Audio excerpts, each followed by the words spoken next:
ಈ ಘಟನೆಗೆ ಸಂಬಂಧಪಟ್ಟಂಗೆ ನನಗೆ ಸಂಬಂಧಪಟ್ಟಿರುವಂಥದ್ದು ವಿಷಯ ಇಷ್ಟೇ. ಒಂದು ಕಾರ್ಯಕ್ರಮದಲ್ಲಿ ಭೂಮಿ ಪೂಜೆಯಲ್ಲಿ ಪ್ರದೀಪ್ ಸಿಕ್ಕಿದ್ರು ನನಗೆ. ನಾನಾಗೆ ಕೇಳಿದೆ ಅವರಿಗೆ, ಏನಾಯ್ತು ನಿಮ್ಮ ಪ್ರಾಬ್ಲಮ್ಮು ಅಂತ. ಇಲ್ಲ ಸರ್, ಸಾಲ್ವ್ ಆಯಿತು, ಥ್ಯಾಂಕ್ಸ್ ಅನ್ನುವಂಥ ಮಾತನ್ನು ಹೇಳಿದರು. ಅದಾದ ನಂತರ ಇನ್ನೊಂದು ಬಾರಿ ಅವರು ಆಗಸ್ಟ್ ತಿಂಗಳಲ್ಲಿ ದೂರವಾಣಿ ಮಾಡಿ ನನ್ನ ಮೊಬೈಲಿಗೆ ತಮ್ಮ ಸಮಸ್ಯೆಯನ್ನು ಹೇಳಿಕೊಂಡ್ರು. ಕೌಟುಂಬಿಕ ಸಮಸ್ಯೆ. ನನ್ನ ಹೆಂಡತಿ ಹೋಗಿ ಬೆಳ್ಳಂದೂರು ಪೊಲೀಸ್ ಸ್ಟೇಷನಲ್ಲಿ ಕಂಪ್ಲೇಂಟ್ ಕೊಟ್ಟಿದ್ದಾಳೆ. ಕೌಟುಂಬಿಕ ವಿಚಾರ, ಅದು ನಾನು ವಿವರಕ್ಕೆ ಹೋಗೋದಿಲ್ಲ. ತಕ್ಷಣವೇ ನಾನು ಸಂಬಂಧಪಟ್ಟಂಥ ಪೊಲೀಸ್ ಅಧಿಕಾರಿಗೆ ದೂರವಾಣಿ ಮಾಡಿ, ನೋಡಿ ಇದು ಕೌಟುಂಬಿಕ ವಿಚಾರದ ಬಗ್ಗೆ ಅವ್ರ ಮಿಸಸ್ ಬಂದು ಕಂಪ್ಲೇಂಟ್ ಕೊಟ್ಟಿದ್ದಾರೆ ಅಂತ ಹೇಳ್ತಾ ಇದ್ದಾರೆ. ಅವರ ಹೆಂಡತಿ ವಿಚಾರಿಸಿ ಅವರು ಒಪ್ಕೊಳ್ಳೋದಾದರೆ ಅವರಿಬ್ಬರನ್ನ ಕೂರಿಸಿ ಮಾತುಕತೆ ಮಾಡಿ ಅವರ ಹಿರಿಯರು ಯಾರಿದ್ದಾರೆ ಮನೆಯಲ್ಲಿ ಅವ್ರಿಗೆ ತಿಳಿಸಿ ಕೌಟುಂಬಿಕ ವಿಚಾರವನ್ನು ಬಗೆಹರಿಸ್ಕೊಳ್ಳೋಕೆ ಹೇಳಿ ಅಂಥೇಳಿ ಆ ವಿಷಯವನ್ನು ಕಾಂಪ್ರಮೈಸ್ ಮಾಡಿ ಅಂತ ಹೇಳಿದ್ದೆ. ಅದ್ರ ಪ್ರಕಾರನೇ ಅಧಿಕಾರಿಗಳು ಮಾತನಾಡಿ ಕಾಂಪ್ರಮೈಸ್ ಮಾಡಿ ಕಳಿಸಿದರು. ಆ ಸಂದರ್ಭದಲ್ಲಿ ಫೋನ್ ಮಾಡಿದರು. ಆ 3 ಸಂದರ್ಭಗಳನ್ನು ಹೊರತುಪಡಿಸಿ ಈ ವಿಷಯಕ್ಕೆ ಸಂಬಂಧಪಟ್ಟಂಗೆ ಅಥವಾ ಕೌಟುಂಬಿಕ ವಿಚಾರಕ್ಕೆ ಸಂಬಂಧಪಟ್ಟಾಗೆ ಇನ್ಯಾವುದೇ ದೂರನ್ನು ನನ್ನ ಹತ್ರ ತಂದಿಲ್ಲ. ಬದಲಾಗಿ ದೂರ ಬಂದಂಥ ಸಂದರ್ಭದಲ್ಲಿ ಅವರೊಬ್ಬರಿಗೆ ಅಲ್ಲ, ಈ ರೀತಿ ಜನತಾ ದರ್ಶನದಲ್ಲಿ ಆಗಲಿ ಅಥವಾ ಕ್ಷೇತ್ರದಲ್ಲಿದ್ದಂಥ ಸಂದರ್ಭದಲ್ಲಿ ಆಗಲಿ ಅಥವಾ ಮನೆಗಳ ಹತ್ರ, ನನ್ನ ಮನೆ ಹತ್ರ ಅವರ ಸಮಸ್ಯೆಯನ್ನು ಹೇಳ್ಕೊಂಡು ಬಂದೇ ಬರ್ತಾರೆ. ಇದು ಎಲ್ಲ MLAಗಳಿಗೂ, ಎಲ್ಲ ಶಾಸಕರಿಗೂ, ಎಲ್ಲ ಜನಪ್ರತಿನಿಧಿಗಳಿಗೂ ಇದು ಕಾಮನ್ ಇದ್ದಂಥ ವಿಷಯ.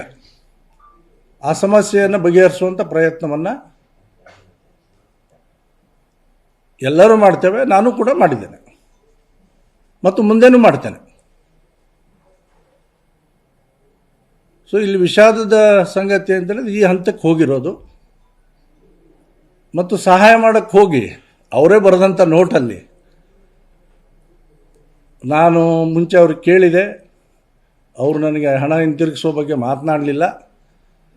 ನಂತರ ಶಾಸಕ ಅರವಿಂದ್ ಲಿಂಬಾವಳಿ ಅವ್ರ ಹತ್ರ ಹೋಗಿ ನಾನು ವಿಚಾರ ಪ್ರಸ್ತಾಪ ಮಾಡಿದಾಗ ಅವರು ಮಾತನಾಡಿದರು.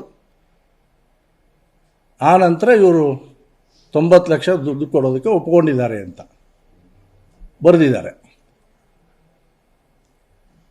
ಎನ್ಕ್ವೈರಿ ಬಗ್ಗೆ ನನ್ನ ಹೆಸರನ್ನು ಪ್ರಸ್ತಾಪ ಮಾಡಿದ್ದಾರೆ. ಹೀಗಾಗಿ ಜನಪರವಾಗಿರ್ತಕ್ಕಂಥ ಕೆಲಸ ನಾನು ಮಾಡಿದ್ದೇನೆ. ಯಾವುದೇ ಎನ್ಕ್ವೈರಿ ಬಂದರೂ ಕೂಡ ಎನ್ಕ್ವೈರಿಗೆ ಮಾಡಬೇಕಂತ ನಾನು ಒತ್ತಾಯ ಮಾಡ್ತೀನಿ. ಯಾರು ತಪ್ಪು ಮಾಡಿದ್ದಾರೆ, ಏನಾಗಿದೆ ಅನ್ನುವಂಥ ವಿಷಯಗಳು ಇದರಲ್ಲಿ ಬರಬೇಕಾಗಿದೆ. ಮತ್ತು ಕರ್ನಾಟಕದ ಎಲ್ಲ ಶಾಸಕರಿಗೆ, ಕರ್ನಾಟಕ ಒಂದೇ ಅಲ್ಲ ಎಲ್ಲರಿಗೂ, ಜನಪ್ರತಿನಿಧಿಗಳಿಗೆ, ಲೋಕಸಭಾ ಸದಸ್ಯರಾಗಿರ್ಬೋದು, ಇನ್ನಾರಿಗೂ ಕೂಡ ವಿನಂತಿಯನ್ನು ಮಾಡಿಕೊಳ್ತೇನೆ. ಈ ರೀತಿ ಕೆಲಸ ಬಂದಾಗ ಇನ್ಮೇಲೆ ಎಚ್ಚರಿಕೆಯಿಂದ ಮಾಡಿ. ನಿಮ್ಮನ್ನು FIR ಅಲ್ಲಿ ಸೇರಿಸ್ಬಿಡ್ಬೋದು, ಇನ್ಯಾರೋ ನೋಟ್ ಬರೆದಿಟ್ಟು ಬಿಡ್ಬೋದು. ಸೊ ಇದರ ಬಗ್ಗೆ ಎಚ್ಚರಿಕೆಯಿಂದ ಮಾಡಿ. ಮತ್ತು ಈ ರೀತಿಯ ಕೆಲಸಗಳು ಸಹಜವಾಗಿ ನಮ್ಗೆ ದಿನ ಬರ್ತಾನೆ ಇರ್ತವೆ. ದುರ್ದೈವದ ಹಂತಕ್ಕೆ ಇದು ತಲುಪಿದೆ. ಹಾಗಂಥೇಳಿ ನಾನು ಕ್ಷೇತ್ರದ ಪರ್ಟಿಕ್ಯುಲರ್ಲಿ ಇನ್ ಜನರಲ್ ಯಾರೇ ಬಂದರೂ ಅನ್ಯಾಯ ಆದಾಗ ಅವರಿಗೆ ನ್ಯಾಯ ಕೊಡಿಸುವಂಥ ಕೆಲಸವನ್ನು ನಾನು ಮುಂದುವರಿಸ್ತೇನೆ. ಇದಕ್ಕೋಸ್ಕರ ಸಾರ್ವಜನಿಕ ಜೀವನದಲ್ಲಿ ಇದ್ದ ಮೇಲೆ ಈ ರೀತಿಯ ಪರಿಸ್ಥಿತಿಗಳನ್ನು ಎದುರಿಸೋದು ನಮ್ಗೆ ಬಂದೇ ಬರುತ್ತೆ ಮತ್ತು ಅದನ್ನು ನಿಭಾಯಿಸುವಂಥ ಕೆಲಸವನ್ನು ನಾನು ನಿರ್ವಹಿಸ್ತೇನೆ ಮತ್ತು ನಮ್ಮ ಪಕ್ಷ ನಿರ್ವಹಿಸುತ್ತೆ. ಸೊ ಆ ಹಿನ್ನೆಲೆಯೊಳಗೆ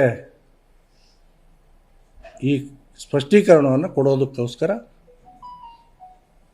ಎಲ್ಲರಿಗೂ ಒಟ್ಟಿಗೆ ಕೊಡಬೇಕು ಅಂಥೇಳೇ ನಿನ್ನೆಯಿಂದ ಅನೇಕರು ಕೇಳಿದರೂ ಕೂಡ ಸ್ಪಷ್ಟೀಕರಣ ಕೊಡದೆ ಎಲ್ಲರನ್ನು ಒಟ್ಟಿಗೆ ಕರೆದು ಕೊಡ್ತಾಯಿದ್ದೆ. ಗೋಪಿನೂ ಪರಿಚಯ, ಸುಬ್ಬಯ್ಯನೂ ಪರಿಚಯ, ಎಲ್ಲರೂ ಪರಿಚಯ. ಯಾಕೆಂದರೆ ನಮ್ಮ ವೈಟ್ ಪೆಟಲ್ಸ್ ನಲ್ಲಿ ಪಕ್ಷದ ನಮ್ಮದು ಹಿಂದೆ ಕಾರ್ಯಕ್ರಮಗಳು ನಡೀತಿತ್ತು, ಈಗೂ ನಡೆಯುತ್ತೆ. ಆ ವೈಟ್ ಪೆಟಲ್ಸ್ನ ಮಾಲೀಕರು ಆ ಸಂದರ್ಭದಲ್ಲಿ ಸಹಜವಾಗಿ ಪರಿಚಯ ಆಗಿರ್ತಕ್ಕಂಥದ್ದು. ಯಾರೇ ಅನ್ಯಾಯ ಮಾಡಿದ್ರು ತಕ್ಷಣ ನಾನು ಸಂಬಂಧಪಟ್ಟವರಿಗೆ ಅವ್ರು ಹೇಳಿದ ತಕ್ಷಣ ಆ ನಂಬರ್ಗಳನ್ನು ಅವರಿಂದ ತೊಗೊಂಡು ಅವ್ರ ಮುಂದೆನೇ ನಾನು ಮಾತನಾಡಿದ್ದೇನೆ. ಇದರಲ್ಲಿ ಸ್ಪಷ್ಟೀಕರಣ ಮಾಡ್ತೇನೆ. ಮಧ್ಯಸ್ಥಿಕೆ ಅಂತ ಮಾಧ್ಯಮದಲ್ಲಿ ಬರ್ತಾ ಇದೆ. ನಾನು ಮಧ್ಯಸ್ಥಿಕೆ ವಹಿಸಿಲ್ಲ. ದೂರವಾಣಿ ಮುಖಾಂತರ ಅವರಿಗೆ ಇವರು ಇನ್ವೆಸ್ಟ್ಮೆಂಟ್ ಮಾಡಿರೋದನ್ನು ನೀವು ಒಪ್ಕೊಂಡಿದ್ದೀರಾ, ನೀವು ಕೂತ್ಕೊಂಡು ಸೆಟಲ್ ಮಾಡಿ